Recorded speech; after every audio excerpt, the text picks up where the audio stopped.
गनीम ने संदूक बाहर निकालकर उसकी मिट्टी वगैरह साफ की और उसे गड्ढे में रखा। सुंदरी उसमें लेटी रही। गनीम ने संदूक का ढकना इस तरह बंद किया कि उसमें हवा आती जाती रहे।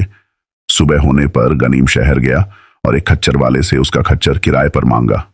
खच्चर वाले के पूछने पर उसने कहा, कल मैं अपने माल का संदूक लेकर एक खच्चर पर लदवा कर बाहर जा रहा था, किंतु उस खच्चर वाले को कोई और अच्छी कीमत देने वाला मिल गया और वह मेरा संदूक कब्रिस्तान में पटक कर चल दिया। अब मैं वह अपने घर लाना चाहता हूं।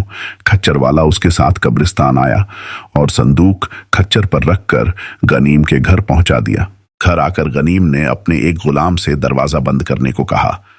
फिर संदूक से उस युवती को निकाला और उसका हाल पूछा कि कैसी तबीयत है। उसने उत्तर दिया कि मैं बिल्कुल ठीक हूं।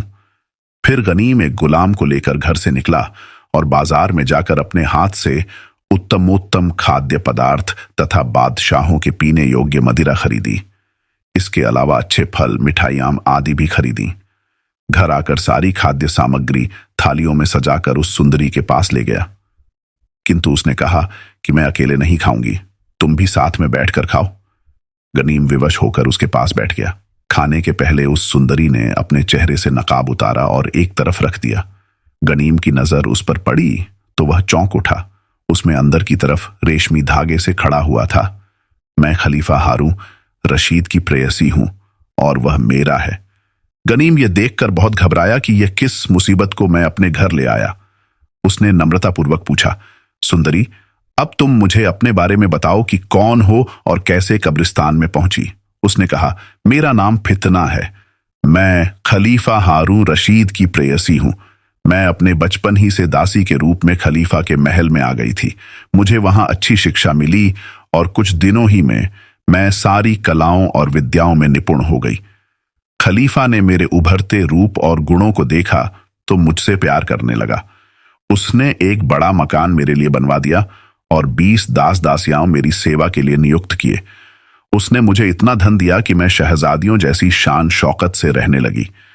खलीफा की विवाहिता रानी जुबैदा है। वह मेरे प्रति खलीफा के बढ़े हुए प्रेम को देखकर जलने लगी। उसने इरादा कर लिया कि किसी तरह मुझे मरवा दे। मैं होशियार रहती थी, इसलिए मल्लिका जुबैदा की कोई चाल न चल सकी। इधर की तरफ खलीफा को किसी शत्रु से निपटने के लिए काफी दिन के लिए बाहर जाना चाहा। जुबैदा ने उसकी अनुपस्थिति का लाभ उठाया। उसने मेरी एक दासी को भारी इनाम देकर तोड़ लिया। उस नमकहराम दासी ने कल रात को शरबत में मुझे बेहोशी की दवा दे दी। जब मैं बेहोश हो गई तो उसने मुझे इस ताबूत में बंद कर दिया।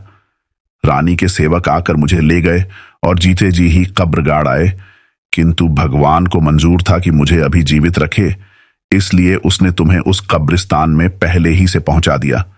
तुमने मुझे बचा लिया, लेकिन अपनी मौत का सामान कर लिया। कोई चमत्कार ही हो तो तुम बच सकोगे।